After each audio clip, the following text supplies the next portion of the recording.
Warning flag చూసి చదువుకోండి.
అవాంఛనీయ సంఘటనలు జరిగిన ఇప్పుడు కౌంటింగ్ జరగనున్న 4వ తారీఖు మనకి కౌంటింగ్ ఉన్నది. ఆ రోజు రిజల్ట్ ఎలా వచ్చినా సరే ఎటువంటి అవాంఛనీయ సంఘటనలు జరగకుండా ఉండడానికి మేమంతా సంసిద్ధంగా ఉన్నాము అని అందరికీ తెలియజేయడం కోసమే దీనిలో భాగంగా ఈ రోజు మనము మాక్ డ్రిల్ కండక్ట్ చేశాము.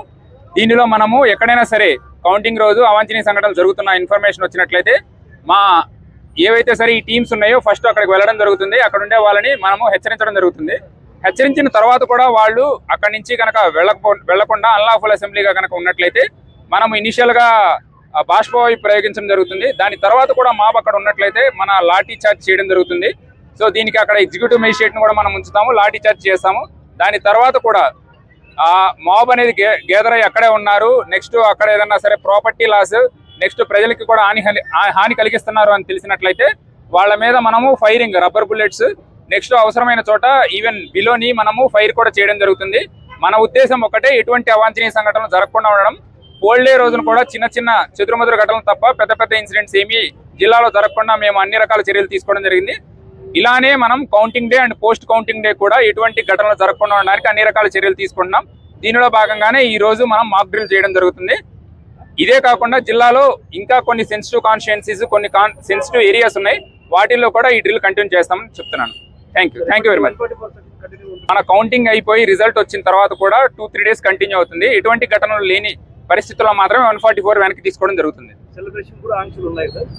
ఖచ్చితంగా ఎవరు గెలిచినా ఎవరు ఓడినా సరే ఎంసీసీ పీరియడ్ లో ఎటువంటి అంటే ర్యాలీలు కానీ ఇవన్నీ చేయడం అనేది జరగదు. అవన్నిటికి కూడా ఎటువంటి పర్మిషన్స్ లేవు, అవన్నీ కూడా ఇల్లీగల్ గా డిక్లేర్ చేయడం జరుగుతుంది. ఓకే, థ్యాంక్ యూ అందరు.